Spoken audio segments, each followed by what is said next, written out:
Hello there. Welcome to Fireside with Peter Adkison on Gen Con TV. On this show, we go in search of the untold stories behind your favorite games. And this is still Dungeons and Dragons season.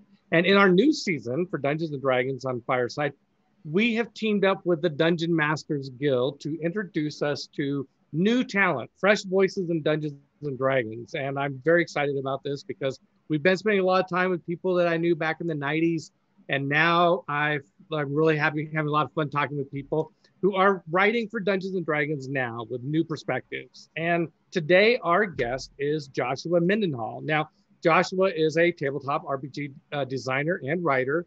He is best known as the co-director of the Islands of Sina, and which we're going to spend a lot of time on talking because I can't wait to get into that. He's also done work as a freelancer for Beadle Grimm, Swordsfall, Hit Point Press, MCDM, 2C Gaming, and various other creators and projects on the Dungeon Masters Guild. So thank you, Joshua. Welcome to Fireside. Thanks for joining us. Thank you for having me. Absolutely. How are you doing today? You ready for this? Oh, yeah. Oh, yeah. You're born ready, right? Ready. So, yeah. Woohoo. All right. So what I'd like to do to start off the show is kind of get to know you as a person. Like, where were you raised? Where did you go to school? Kind of take us through the journey that before you ended up writing for Dungeons and Dragons. Sure. So I was raised up in Michigan, went to the Ann Arbor Public School System, went to community high school, almost went to college, did not go to college. You almost went to college, but you turned left instead of right and you missed it, drove by. I had two offers to go to college, but I wasn't going to go to law school. And for some reason, a lot of people have trouble with my last name. So I really could not go to for the record, school. I think I nailed it first try, right? Yes, you did, because it is pronounced as it's spelled, Mendenhall. Seems like a good place to start, right? Yeah, but I didn't go to college, and for about 7 years after high school, I just kind of bumbled around doing odd jobs and moving around. Huh? And this is all still in Michigan? In Michigan, out of Michigan. Okay, all right. So, what did you think you would do with your life since you weren't going to college? I mean, did you have some sort of, was it your vision the whole time that you would write for Dungeons and Dragons someday? Oh, not at all. No. I was moving to be an actor. Oh. Yeah, one of the two colleges I refused to go to was the American Academy of Dramatic Arts.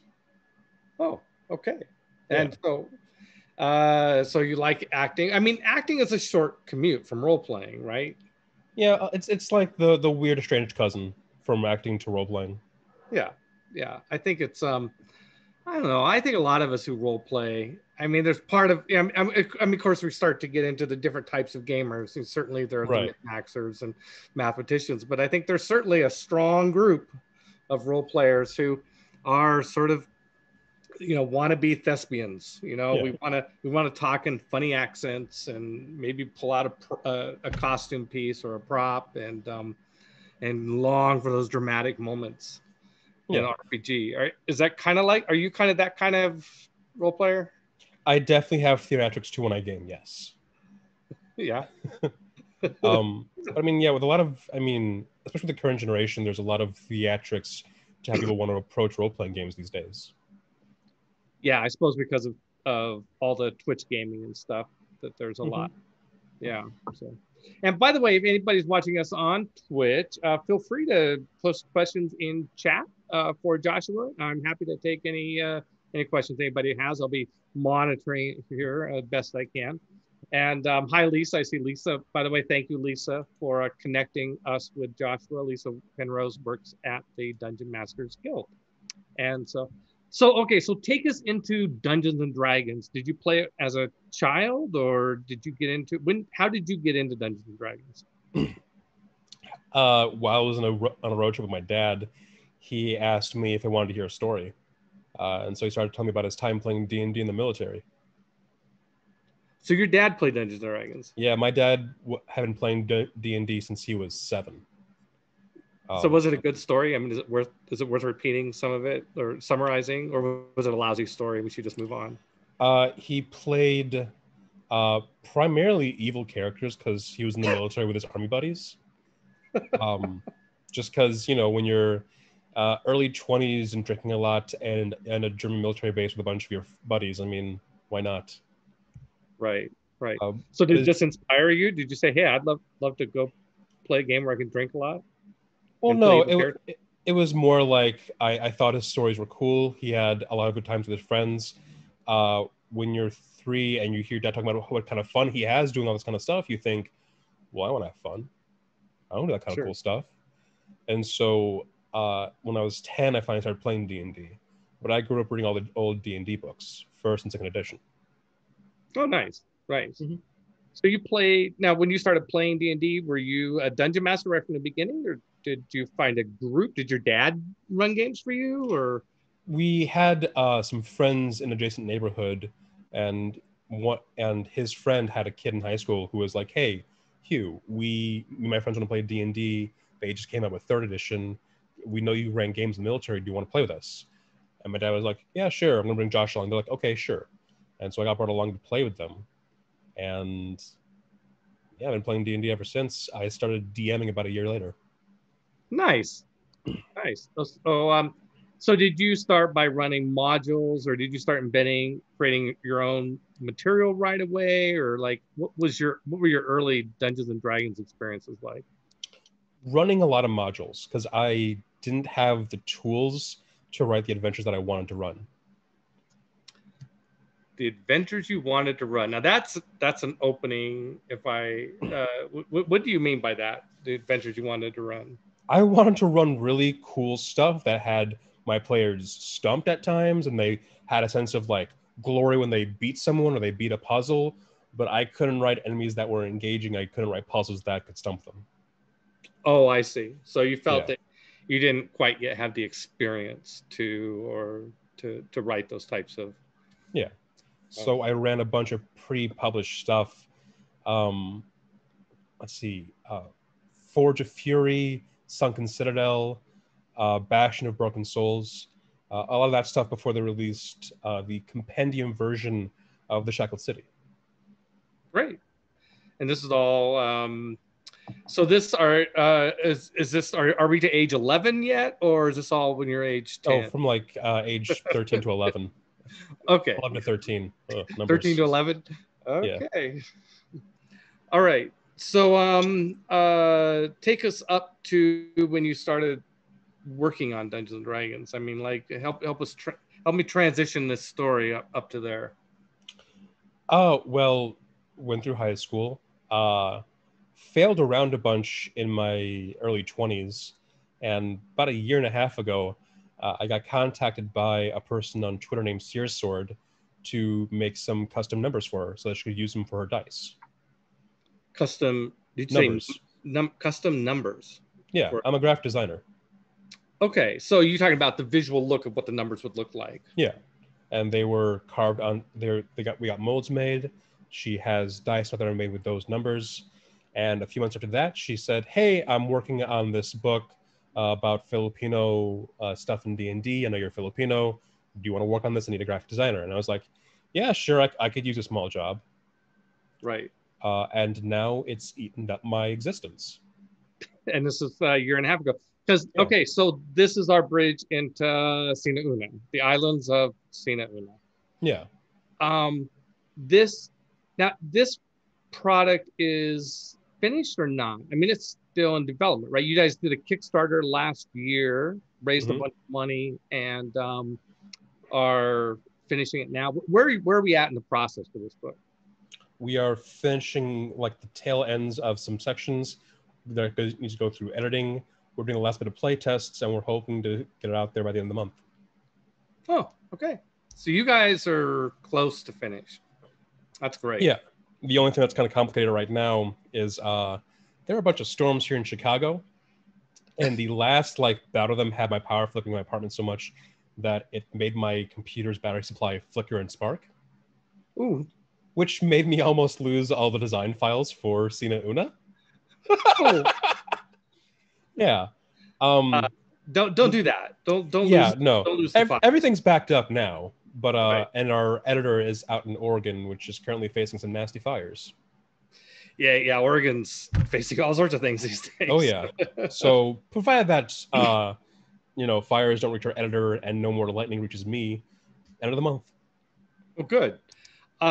You've heard of, if you put all your files in Dropbox, they're automatically backed up. I mean, that's just one. Oh, it's there now. Good. I've had the scare. Yeah, I went through that. I lost my midterm in my last year of computer science undergrad due to a disk failure. It was like, yeah, this is a disaster. All right. Okay, so tell us about Sina Una. Sure. It is a 5th edition D&D supplement based off of pre-colonial Philippine culture mythology. It is a whole campaign world with its own deities, its own belief system, 12 new subclasses, 2 new base classes, a bunch of new spells, a bunch of new magic items, rules for boat travel that aren't as... D&D's released boat rules before, but they're for like huge war galleons instead of like rowboats. Right. And a bunch of monsters. And what piece of this are you writing?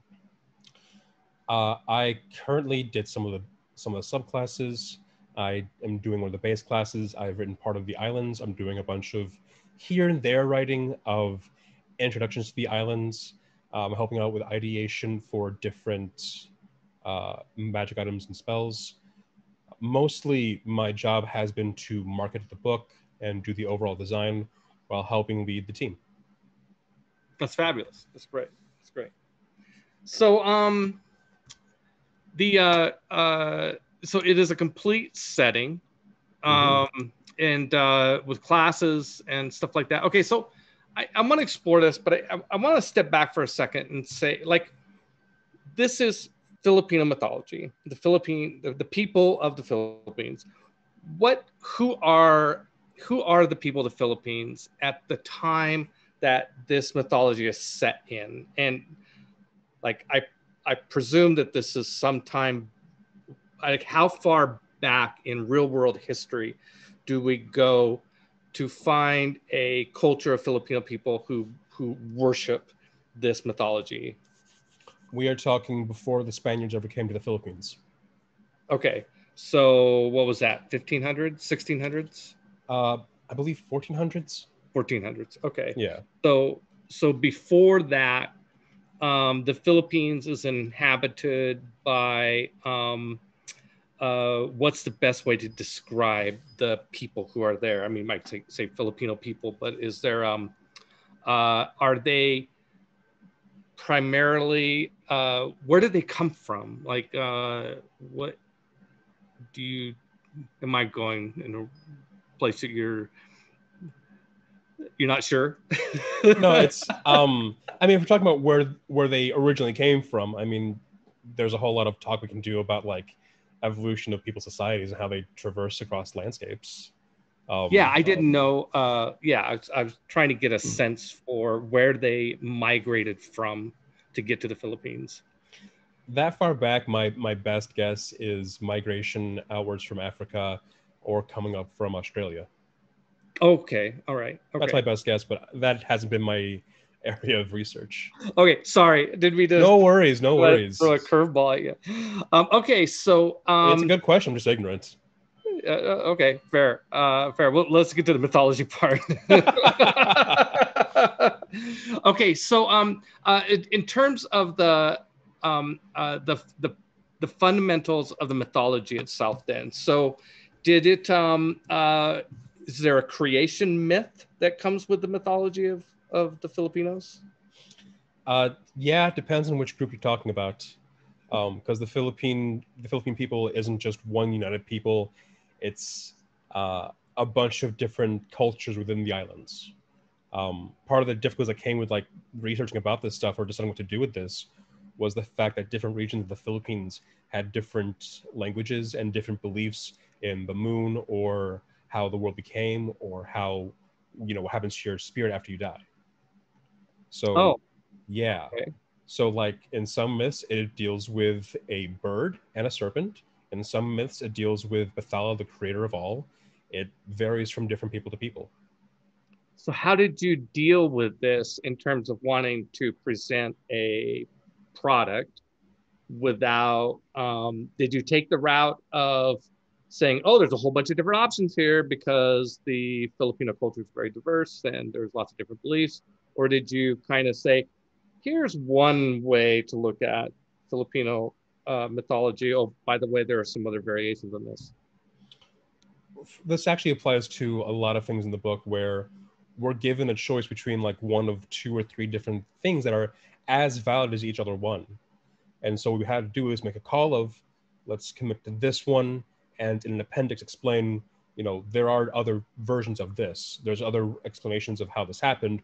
We just chose this one, but here are the others. Feel free to run with these ones if you want to.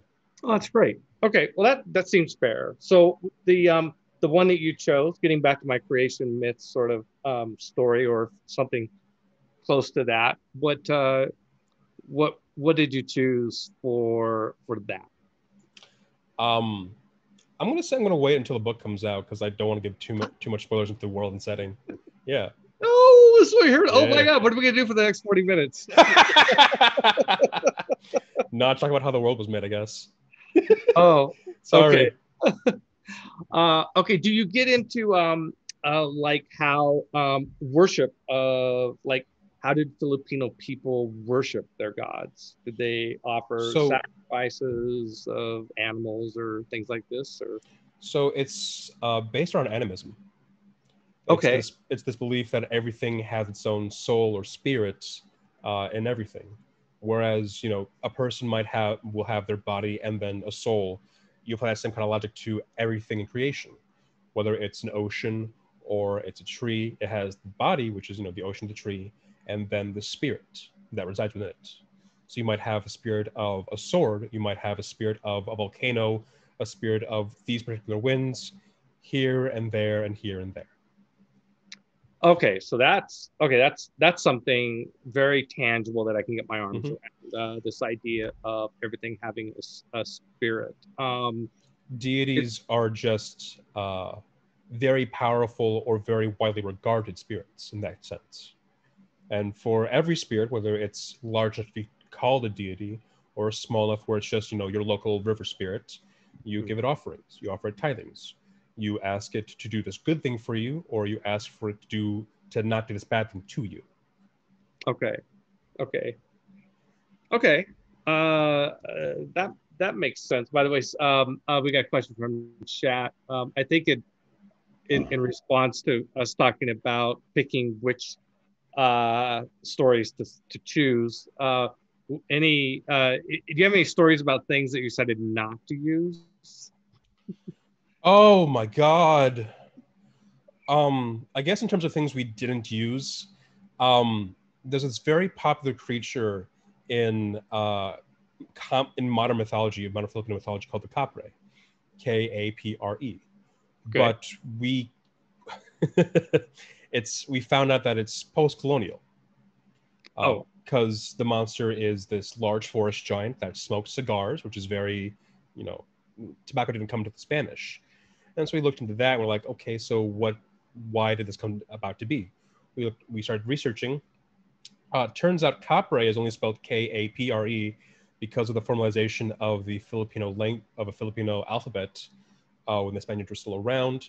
Prior to that, it was Capre, which is the word they used for all their black slaves that they brought in from Portugal and Madagascar. Oh, yeah. okay. And so we were like, okay, we can't use that, but where did they get this image of a forest giant? Right. We started doing some backtracking in the island of Luzon. There's a bunch of different monsters, creatures that are roughly described as, you know, forest giants, hill giants, things that reside in the forest and dark places. They're just very large and tall. And then we had to sort through which one of those are just allegories for the Eta people. Aeta. Okay. Which are black-skinned Filipinos. Oh, okay. Yeah.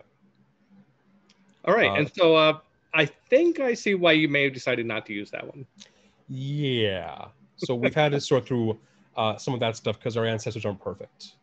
For Oh other yeah, things, yeah. on a Yeah, lighter note, there's a thing called the Lumpong, which is this shape-shifting albino deer creature, yeah. which in some myths it's the deer is its natural form and it can shapeshift into a kind of gnome-like forest spirit, and in some other myths it's a gnome-like forest spirit that can turn into this albino deer.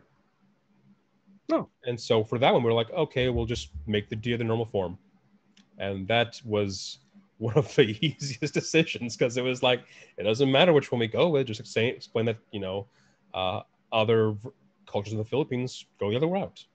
Right. Right. Okay, so if the gods are primarily these spirits of different, say, elementals or creatures or the weather or astrological elements, am I on the right track? Yeah. Was there sort of a hierarchy in Filipino mythology? Like, you would think that maybe the sun and the moon, maybe lightning, winds, these might be more important than, say, the spirit of shrubs or something. Um, Only in a strict sense that like there's Bathala, which is the all creator, and then below him is every other deity, and then there are just the different spirits of nature, which vary from volcano, which is obviously more powerful than say a river or a tree, Right. and an ocean is more powerful than a pond. Okay. That makes a lot of sense. So you said there's a creator deity named, did you say Othalo? Bathala. Bathala. Bathala. So Mm-hmm. is Bathala the sort of entity responsible for creating the world? The In some stories, yes. Yeah. Yeah.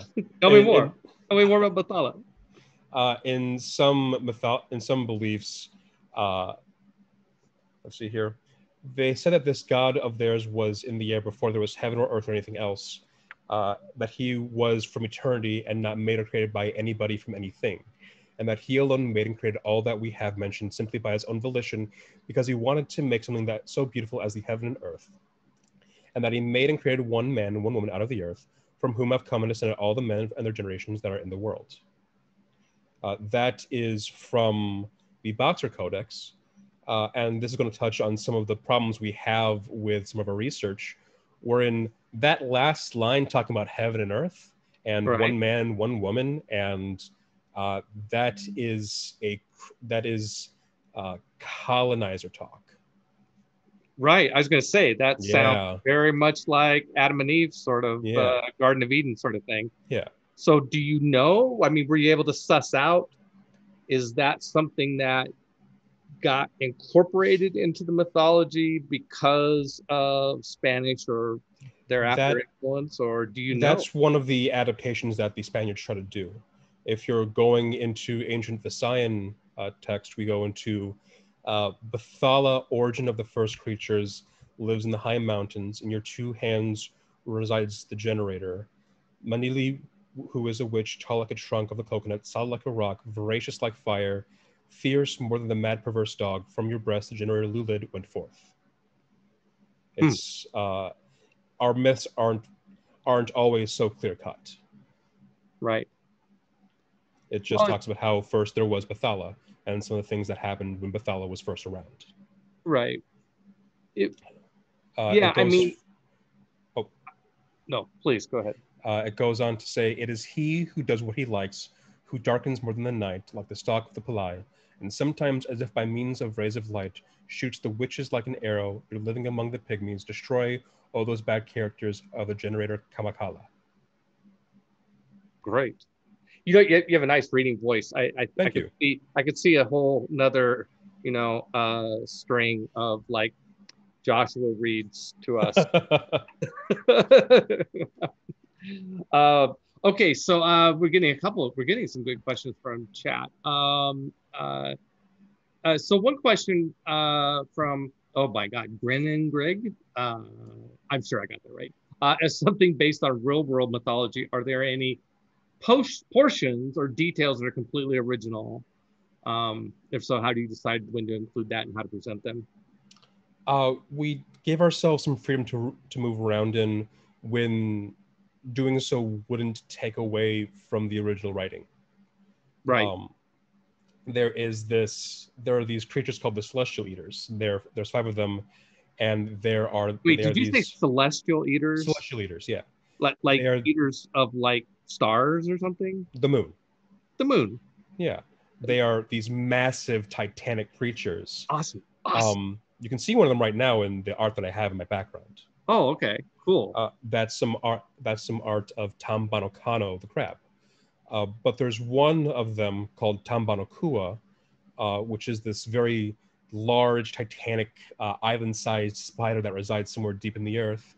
And one day he will climb out of a volcano, out of the depths of the earth, and web up the moon, causing the eclipse, which in Filipino mythology caused the apocalypse. There's no set description for the spider. There's nowhere that says that it's this kind of spider, or it's this kind of spider, or it has these colorations. So Right. that one we had a lot of freedom to move around in, and make them as we wanted to. So we're talking with our artists who are like, hey, this spider resides deep in the earth. It'd be really cool if you could work in maybe some obsidian or magma elements. Sure. And we have a very sick looking spider that we will have a warning about, so people with arachnophobia won't just go flipping and find this page-sized spider in the book. Yeah. Okay, so if the celestial eaters eat the moon, but the moon's still up there, they haven't really been very good at their job, right? No. With some of them, they've tried and failed. With one of them, it has yet to attempt to do so, but when it does so, it's unlikely to be stopped. There's one that made an attempt and failed. It varies from celestial leader to celestial leader. Or maybe one of them succeeded and then a new moon came along. I mean, there is the new moon, right? I mean, maybe in one case it was actually a new in moon. The story of Bakunawa, in some variations of the story, we originally had 7 moons, and Bakunawa has eaten 6. Well, there you go. Okay, so they've actually have been quite good at their job. Yeah. It's just this last jerk that can't quite jerk of the moon that can't quite get to. Sure. I mean, that's just my deity, man. That's awesome. Awesome. So okay, so we're the celestial leaders, and any other particularly prominent deities in the mythology? In mythology, one of the most prominent ones is Halia. Who? Halia, Haliya. Okay. Halia is a moon goddess who wears a mask to hide her beauty, and she is the one who fought off one of the celestial leaders, Bakunawa, when she tried to eat Miyari, a moon goddess. It talks about how Bakunawa rose up from the oceans only to be met by Halia. The two fought, and Bakunawa retreated back into the ocean to try and attempt to kill Miyari again one day. Perfect.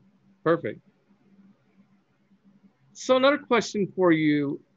Are there other sort of interesting supernatural creatures of the mythology that are in like a different category than, say, earth things like humans and animals and the gods who are spirits of various aspects of the world? Is there like another category of creatures? Yeah, Aswang. Aswa? Aswang. So we don't have an Abrahamic faith system. There's no heaven or hell. So there's no, angels and celestials or devils and demons and infernals. So what we have in kind of their place as a standby terrifying monster in our mythology are Aswangs. They are a category of creatures, much like, demon refers to a large category of things, where you have these creatures who have immense power, have some form of shape-shifting, and are largely based off of our own societal taboos. Where you have you might have the succubus in Abrahamic faith systems, which is this temptress who tries to incur you into adultery. You would have instead, let's go with a corpse eater, someone who would dig up corpses that recently buried and consume them. And if it couldn't consume them, it would go out of its way to make new corpses and consume them. Because both cannibalism and grave robbing are high taboos in pre-colonial Philippine society. Okay. Like Egyptian, perhaps, mythology, I think also very high, very big taboos. What, okay. Any other examples of these types of creatures? Aswang? Well, the one I was alluding to, there's one Aswang called the Berbalang. I tell this one to people constantly because it's one of the creepiest ones we have. Bring it. Yeah. It's my favorite. Yes. So every now and then you come across someone who just won't look anyone in the eyes. They'll do whatever they can to keep themselves and look away from you because they have cat slits for eyes. But typically they'll be a farmer or some kind of craftsman and they'll mind their own business. But one day they will get this terrible hunger upon them and they'll try and ignore it as much as they can, but eventually they can't and they'll find a corpse to consume. If they can't find one, they'll walk out to a remote place, typically a field at night, lay their body down to hide it, and send their soul out. Their soul will seek out someone who's at their home and possess them. And with their possessed body, they'll have that person consume themselves. Ooh. While the Berbalang is getting the sustenance from it. Wow. But the Berbalang looks like a human, except like a human. They have these cat slaps. But if you disrupt the meal, if you stop the possession, or if you bother the original form, their spirit will go back to their body and they'll sprout these wings and they'll hunt you down. But while it's hunting you down, wherever you might see, it'll have this light in their eyes, like a fire. But wherever you see the fire, or wherever you might hear the flapping of wings, that's not where it is. So if you hear the sounds and lights coming from in front of you, it's not in front of you. It's somewhere else. Oh, okay. That's cool. That's cool. Anything else in this realm of other types of entities, or? Well, you have a host of different spirits. Some aren't overarching deities. Some are just local spirits of, a tree, a river, a stream. You might have spirits that take the form of different animals. We have different monsters like the Aghoi, which are large, withered stickmen, tree men, who, when they're holding still, are indistinguishable from other trees. But when you get close enough to them, you'll hear this whistling sound that'll inspire fear in you. Fabulous. Great. Cool. So I assume you have like these all statted out in the book. Like these are like the monsters in the book with stats and stuff. So the only things that we don't set out are the celestial eaters. Yeah. That'll be in the epic level handbook. That'll be the job of literally anybody else. Anybody but you. Yeah, because if anybody is looking at this art right now, these are 2 crab claws, and that's a warship holding 100 people. There you go. It's big. It's epic. Yeah.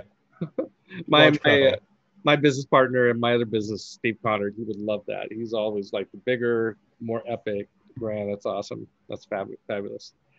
Okay, so you mentioned there's no heaven or hell in Filipino mythology. Is there the idea of the afterlife? Yeah. So what is the afterlife like then? Complicated. Good. No. We are marketing to gamers here. They're smart people. So, they can deal with complicated. So bring it. Sure. So in the different folklore from people in the Philippines, of note, there's about 185 ethno-linguistic groups who all sometimes have their own take on the afterlife. When you die, your spirit goes either sails or swims to the Black River. There you're anointed and acclimatized to being dead, to being a spirit, so that you don't want to return.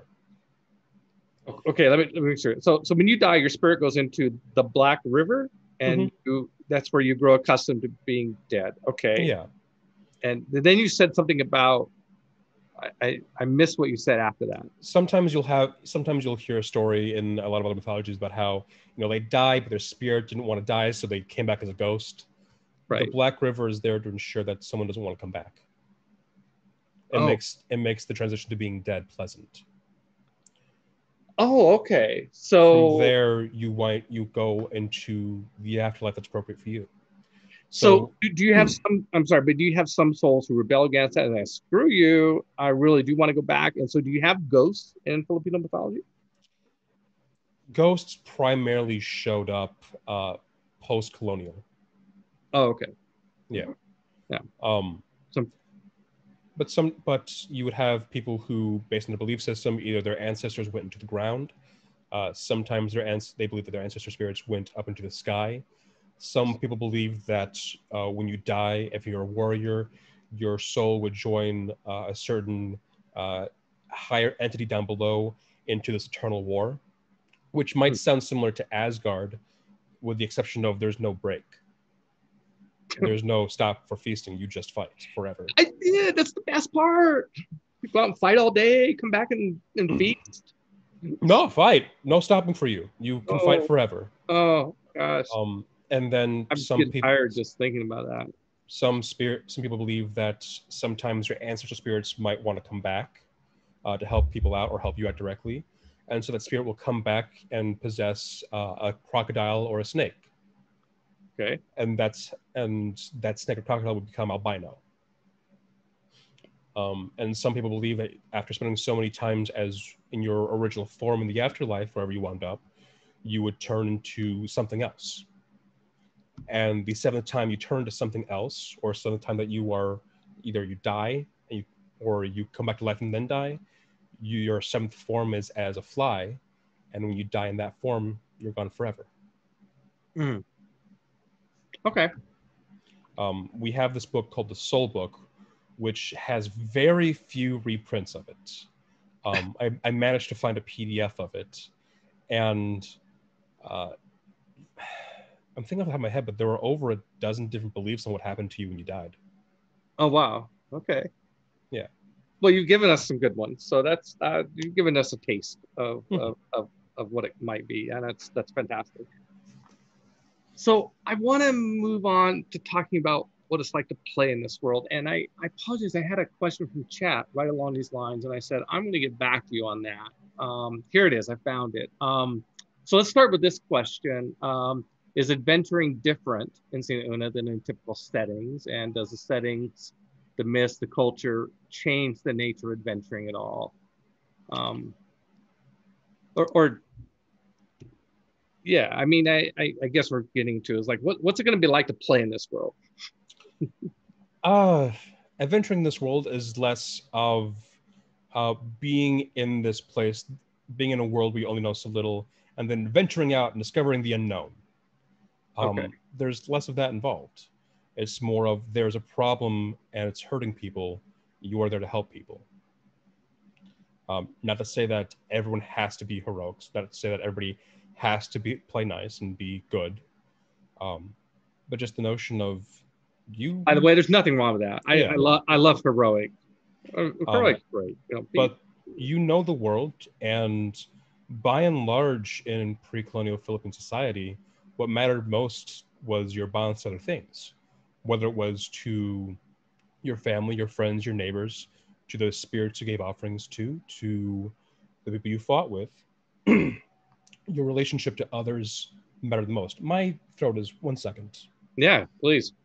Yeah. Cheers.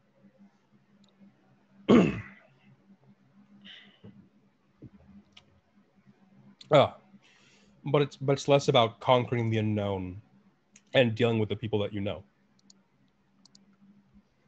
But otherwise, you fight monsters, you adventure around, you solve puzzles if there are any, you defeat evil, or you fight off good. It really depends on who you're playing. And in that sense, the only real core difference is the fact that you're not in Europe. So, are there, I mean, it seems like it must have been a bit of, or was it, let me say it this way, was it challenging to try and crowbar all this into Dungeons and Dragons? Yes. Yes. Well, let's talk about that then. Something I had to get across to some of my newer writers when we first started, because not everybody's in the Philippines. Some of our writers are outside the Philippines, like myself and our lead writer. And I had to get across to them when they joined the team 6 months after me, was getting rid of the thought of getting rid of Western thought.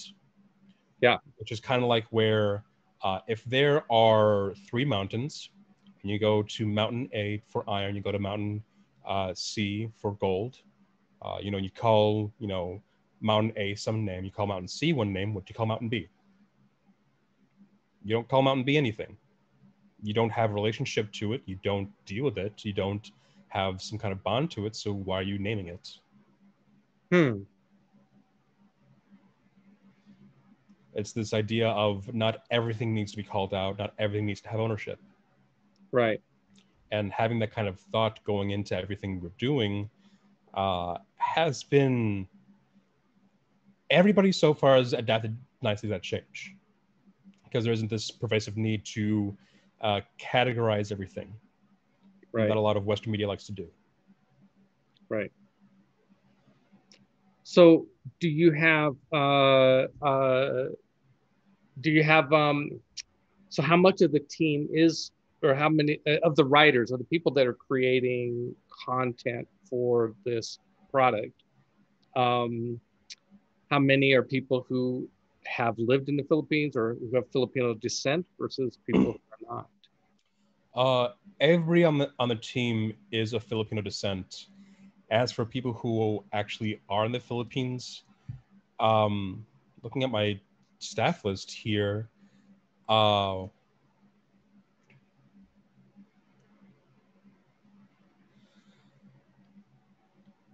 fair amount. Yeah. 1, 2. My researcher in the Philippines, 2 of my writers in the Philippines at least. A bunch of our artists are from the Philippines. But a healthy portion of us are diaspora, either raised up outside the Philippines or born and raised outside the Philippines. So how did you find people to work?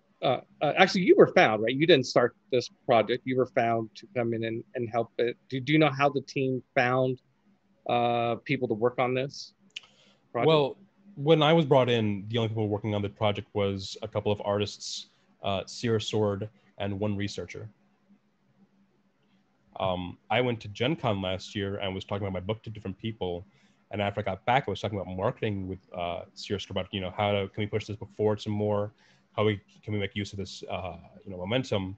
And she was like, you tell me, you're basically co-director now. And I was like, oh no, this became more than a job. It's now a lifestyle. Yes, entirely. Right. So while Sierra Sword after we finished our crowdfunding campaign, Sierra Sword handled finding artists to get art, while I handled getting writers. Right. At the time of looking, we had some people who are in our Discord server, but weren't really doing much because we couldn't pay them, and we didn't want to have them working without pay. I picked up a few more writers, some from recommendation, one of them off of Twitter. And our researcher helped us get another researcher who he had worked with before. It just came about mostly through Twitter. Right. That's not okay. Cool. I just got a great question here from chat. What about magic? Like, magic is a big part of D&D. But you haven't said anything about magic other than sort of the supernatural. Is there magic? Is there people that cast spells, or are people running around blasting fireballs in Sina Una, or what's the deal? Yeah, there are. Just really kind of depends on what kind of class you are. One of our base classes is the Berbalang, which were our people's spiritual and cultural leaders. Okay. They have a spirit guide called the Abayan, which they use to commune with their ancestors and with nature to get magic. Okay. Clerics get their powers through tithings and offerings to different spirits, typically deities. Uh, Druids get their power from nature as standard. Uh, Sorcerers, bards, and wizards get their powers through either bloodline, talent and luck, or study. Okay. Warlocks get their powers from celestial leaders. So you mentioned study. Is it possible to study magic as a concept and sort of learn how to do it on your own without contacting other spirits or? Yeah, if you're a wizard. Yeah. Okay. I mean, it sounds like you've covered pretty much the standard things gamer Dungeons and Dragons players would expect. Like okay, we're going to play in Sina Una. Um, I mean that's good, right? You wouldn't want somebody sitting down and saying, okay, we're going to play in Sina. Oh, sorry, you can't play a wizard. You can't play a priest or something like that. So yeah, I mean, if you base everything down to the core elements, a bard is just someone who happens to be magical and is charismatic. That's not anything different. We had people who would perform sadais, which were Filipino epics, where they would talk about these myths and legends for days at a time. In a fantasy world, it's reasonable to say that they have magic. right. Studying, if there's magic in the world and someone studies magic long enough, clearly they could figure a few things out and cast it themselves. Some people just have power innately in their blood. That's sorcerers. Warlocks are just making a bargain with someone that is able to give you power. That's warlocks. Clerics get their powers from blessings and gifts from gods. Druids get their powers from communion with nature. Only thing that's new is violence, but we already have it covered. Okay, I just realized that we have spent almost the entire hour talking about Sina Una, and we haven't talked at all about Dragonflight, which was the other product. Do you mind if we switch gears? I mean, is there any before? I mean, last chance on Sina Una, because I first of all, I thank you. I think this is awesome. I can't wait till it comes out. And I really want to get a copy because I love mythology, as I've told you in our prep time together. But I'm a typical Westerner. I've got most of my mythology roots from European and Middle Eastern. I love Middle Eastern mythology as well. So I'm really looking forward to this product, and congratulations on being a big part of it. Well, thank you. So let's go to Dragonflight, because that also seems like a really big concept product that you were one of the writers on. So tell us about Dragonflight. Sure. 3.5 D&D had this book called Draconomicon, which was just all about living as a dragon, what it's like as a dragon, what dragon ecology is like, what society is like that, and gave you some options on how to play as a dragon. Dragonflight is a spiritual successor to that, of how to be a dragon in 5th edition, what society and ecology is like, dragon options, basically what you can do to either flesh out dragons fully in your game or play fully a dragon campaign in D&D. Now, and by the way, I just want to throw in, you've managed to mention Gen Con and 3rd edition Dungeons & Dragons both during this interview, so you get 2 gold stars. Those are the 2 preferred sort of hashtag on my yeah, anyway. So I can't imagine why. Yeah, so okay, so a book on, so playing dragons or everything about dragons. So what did you bring to this? Like, what do you think's cool about this? Oh man, that's a loaded question. I'm having a large hand in writing the dragon societies, and I'm writing up the unique dragons you might find in the book. Okay. It was one of the stretch goals in the campaign, and I have the chance to really go wild in making some very strange dragons right now. I'm really enjoying it, because I remember growing up with Draconomicon, and seeing all just the strange dragons inside that, I still have fond memories of the power class dragon. Which was jog my memory. I'm actually not familiar with every single detail Volcano that came out with Oh, okay. Yeah, it had a cone of sonic and fire damage. Nice. That sounds good. Right. I'm having a lot of chance making different weirder dragons, unique dragons in the back of the book. I'm running on the Dragon Societies. Yeah, tell me about Dragon Societies. I assume these would be like humans or other types of races who are like, woo, gung-ho, volcano dragons. Well, when you're talking about, this is about the nerdiest I'm going to say today, and I run a Curse of Strahd game later tonight.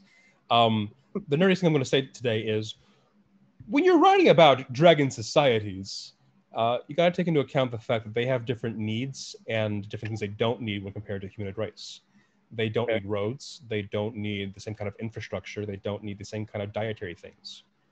When you approach a dragon, you have to think about, well, does it consume things in dragon form? Does it consume things in a humanoid form? Does it need some kind of equal ratio? Or what kind of things does it eat? What kind of cloth does it need in order to adorn itself? How does it get those things? Okay, so when you say a dragon society, it's not a dragon worshiping society. It's not like non-dragons, a society of non-dragons worshiping dragons. It's like a society of dragons. Society of dragons, yeah. Like, okay, we've got this valley, and you're in cave 33, and you're like, that's like, I never pictured. Well, I guess there is some, like, some novels that have come out over the years that have society, like the Dragon Riders of Pern comes to mind. Right. I always kind of think of dragons as kind of solitary creatures. Well, right, but typically when we play D&D, we think about the dragon as the sole boss. It's the thing at the end of the adventure. It is the enemy that's looming over us as a threat. Right. In The Hobbit, it's the thing that you kill off before you go into a war. In a lot of old school art, it is the thing you find to get the treasure, or the thing you kill off to save the princess. You only encounter the solitary dragon. Right. Yeah. So I guess that there's a fun sort of hook there in, like, okay, you killed the dragon. Oh, now all the other dragons that were friends and family and siblings and descendants and ancestors of this dragon are suddenly going, hey, whatever happened to Vermithrax? Yeah. That's we never imagined that it has relationships or connections. Right. Okay, that sounds great. So you're working on that. Anything else you want to go into as far as Dragonflight goes? Not right now, since it's mostly under wraps. Oh, okay. Yeah. That's fair. life. In the next couple of minutes, anything you want to tell us about other projects that you're working on? What's next? Since you have, is Dragonflight what you're going to be working on now primarily for some period of time? And for a while, by myself though. Starting next month, I'm going to be DMing 2 different streams. Oh, nice. Yeah, cool. I'm going to be DMing a Curse of Strahd stream on Wednesdays. I'm going to be DMing a Sina Una campaign on Friday nights. Oh wow! I hope I see that stream. That'd be fun. That sounds great. And currently, I made a joke on Twitter back in, I want to say, May, right? Where I was like, I was facing some frustrations, and I thought to myself, I'll vent on Twitter. And I joked on Twitter talking about how I'm gonna, just get together with a bunch of other TTRPG creators and just talk about our frustrations with making stuff. We're just gonna complain and talk about the problems and talk about the complications. And a bunch of my other friends who make stuff, who all clearly know I was joking and very much just venting, immediately went, I'm in. And the next day I had a publisher. So coming up soon here, I'm going to be running a Kickstarter for my TTRPG interview book called Tabletop Rolemakers. Wow. Awesome. That sounds great. If you need any old timers, let me know. Gladly. Right now I'm interviewing about 30 plus people about just the different things that go on with making these books. And it's insightful, and it's really reassuring to know that everybody with no exceptions has headaches when it comes to printing. Yeah. Printing is my bane right now as a graphic designer. Hey, question from chat. What channel, do you know what channel you'll be streaming your games that you're going to do? Like the Sina Inu game is the one I'm interested in. Do you know where you'll be streaming it? We'll be running the Sina Inu campaign on Rock Punch ATL. Okay. And we'll be running the Curse of Strahd game on Aaron Gray's channel. All right. Aaron Gray being the founder of Cantrip. There you go. Clothing brand. Oh, great. Excellent. Nice nice plug on that. So good. Well, we are getting close to the end of our time. I have a question I want to ask as for this season. I try to end with a question, the same question every episode. It's kind of digging into something. And so my question is, so as a relatively new writer for Dungeons and Dragons, what is it that you hope to bring to Dungeons and Dragons? What is it you hope to bring to the community, this fantastic community and game that we love so much? I've been playing D&D since I was 10. And I'm thinking about fantasy and role-playing since I was 3. I'm very much bored with a lot of very simple things. And so what I'm hoping to bring to the community and to the industry at large is a different breath of fresh air. Not to downplay anyone, but I see a lot of stuff that differs very little from what has already been made and made better. And I want to bring something new and good for people's, attention. Joshua, I love that. I mean, that's a great answer. I feel very much the same way. Like I've always wanted to do things that were different than what's out there, and it's a challenge. It's sometimes you're doing something and everybody's going, "What in the world is that?" And you're like, "Just give me a chance to finish it." That's the best way to explain it, and I can show you. So I applaud that. I think that's a great answer, Joshua, and I wish you absolutely the best of luck. Thank you. Thank you, and yeah, absolutely. Thank you for being on our show today. All right, well, this wraps up another episode of Fireside with Peter Adkison here on Gen Con TV. My guest next week, which will be September 16th, will be Hannah Rose. Hannah is one of the DM adepts on the Dungeon Masters Guild, so you won't want to miss this. I've talked with Hannah. She is a wonderful, wonderful designer. Can't wait to have her on the show. But boy, that is a whole week away. So what do you do for the next week? Well, don't worry. We have lots of great programs here on Gen Con TV. On Friday at 2 p.m. Pacific time, we have Table Takes, where we talk about what's going on in the world of games. Monday next week at 6 p.m. Pacific, we will have Board Games with the Brothers Murph. And then on Wednesday, a week from today, at 1:30 p.m., we have Board Games with This Game Gets Dicey. And then at 4 p.m., back to Fireside with me and Hannah Rose. So if you miss any of our shows, all of our streams are uploaded about it within a day or two onto the Gen Con video channel of YouTube. There we have all the episodes that we filmed searching for untold stories behind Magic the Gathering and Dungeons and Dragons. So please check us out there. Please remember to follow, to subscribe, turn on your notifications, tell your friends. And and so thanks once again to our guest, Joshua Mendenhall, our producer, Derek Guter, to the Dungeon Masters Guild for introducing us to Joshua and all the other guests we will have on this season, and to Gen Con TV for hosting us. But most of all, thank you for watching.